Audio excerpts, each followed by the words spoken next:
Hukkeri mini ವಿಧಾನಸೌಧದಲ್ಲಿರುವ ಜನಸ್ನೇಹಿ Aadhaar card ಶಾಖೆ ನಂಬರ್ 8ರಲ್ಲಿ ಸೇವಾ ಕೇಂದ್ರದ Aadhaar card operator Ratna A Haladevaramath ಎಂಬುವರಿಂದ ಆಧಾರ್ ಕಾರ್ಡ್ ತಿದ್ದುಪಡಿ ವಿಳಾಸದ ಬದಲಾವಣೆಯನ್ನು ಆನ್ಲೈನ್ನಲ್ಲಿ ಮಾಡಬಹುದು. ಆದರೆ ಬಯೋಮೆಟ್ರಿಕ್ಸ್ ಹೆಸರು ಮತ್ತು ಡಿಒಬಿ ಬದಲಾವಣೆಗಾಗಿ ಕೇಂದ್ರಕ್ಕೆ ಭೇಟಿ ನೀಡುವುದು ಅಗತ್ಯ. ಅಪ್ಡೇಟ್ಗಾಗಿ ₹50 ಶುಲ್ಕವಿದೆ ಮತ್ತು ಪ್ರತಿ ಬಾರಿ ಅಪ್ಡೇಟ್ ಮಾಡಲು ₹50 ತೆರಿಗೆಗಳು ಹೆಚ್ಚುವರಿ ಶುಲ್ಕ ವಿಧಿಸಲಾಗುತ್ತದೆ.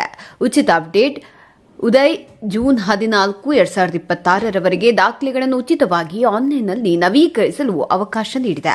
ಆದರೆ ಹುಕ್ಕೇರಿಯ ಮಿನಿ ವಿಧಾನಸೌಧದಲ್ಲಿರುವ ಜನಸ್ನೇಹಿ ಆಧಾರ್ ಕಾರ್ಡ್ ಶಾಖೆ ನಂಬರ್ 8ರಲ್ಲಿ ಸೇವಾ ಕೇಂದ್ರದ ಆಧಾರ್ ಕಾರ್ಡ್ ಆಪರೇಟರ್ ಆದ ರತ್ನ ಎ ಹಾಳದೇವರ ಮಠ ಎಂಬುವರಿಂದ ಸುಮಾರು ₹150 ಹಣವನ್ನು ಪಡೆಯುತ್ತಿದ್ದಾರೆ. ಅವರನ್ನು ಪ್ರಶ್ನಿಸಿದರೆ ಇದು ಸರ್ಕಾರಿ ಆದೇಶ ಹೊರಡಿಸಿದೆ ಹಾಗೂ ಮೇಲ್ ಅಧಿಕಾರಿಗಳಿಂದ ಹುಕ್ಕೇರಿ ಗ್ರೇಡ್ 1 ಉಪತಹಶೀಲ್ದಾರ ಕಲ್ಲೋಳಿ ಹೇಳಿದ ಮೇರೆಗೆ ಮತ್ತು ಕೆಲ ಜನರ ಒತ್ತಡದ ಮೇರೆಗೆ ಹೆಚ್ಚಿಗೆ ಹಣವನ್ನು ಪಡೆಯುತ್ತೇವೆ ಎಂದು ಮಾಹಿತಿ ನೀಡಿದ್ದಾರೆ.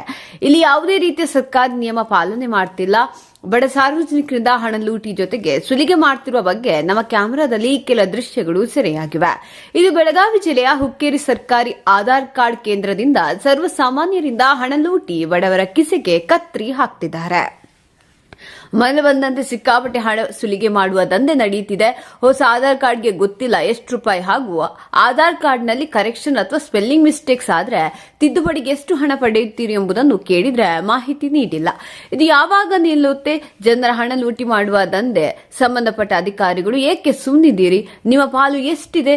ಕ್ರಮ ಯಾವಾಗ ಕೈಗೊಳ್ತೀರಿ? ಪ್ರತಿ ಪ್ರಮಾಣ ಪತ್ರಕ್ಕೆ ಸರ್ಕಾರವು ಬೆಲೆಯನ್ನು ನಿಗದಿಪಡಿಸಲಾಗಿದೆ. ಆದರೆ ಸುತ್ತಮುತ್ತಲಿನ ಗ್ರಾಮೀಣ ಪ್ರದೇಶದ ಜನರನ್ನು ಸರ್ಕಾರ ನಿಯಮಗಳನ್ನು ಗಾಳಿಗೆ ತೂರಿ ಹಣ ಗಳಿಸುವ ಉದ್ದೇಶದಿಂದ ಜನರಿಗೆ ಸುಳ್ಳು ಮಾಹಿತಿಗಳನ್ನು ನೀಡುತ್ತಿದ್ದೀರಿ ಏನೋ. ಬಡವರ ಕಿಸೆಯಿಂದ ಎಷ್ಟು ಹಣ ಸಂಪಾದಿಸುತ್ತೀರಿ? ಹಣ ಯಾರ್ಯಾರು ಸಂಪಾದಿಸುತ್ತಿದ್ದಾರೆ? ಈ ಲೂಟಿ ದಂಧೆ ಯಾವಾಗ ನಿಲ್ತದೆ ಎಂದು ಕಾದು ನೋಡುವ ಪರಿಸ್ಥಿತಿ ಉಂಟಾಗಿದೆ.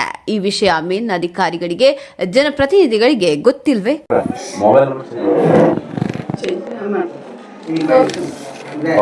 ಲೇಡೀಸ್ ಅವ್ರ ಕೈ ಕೊಡ್ತಾರೆ. ಎಷ್ಟು? 150.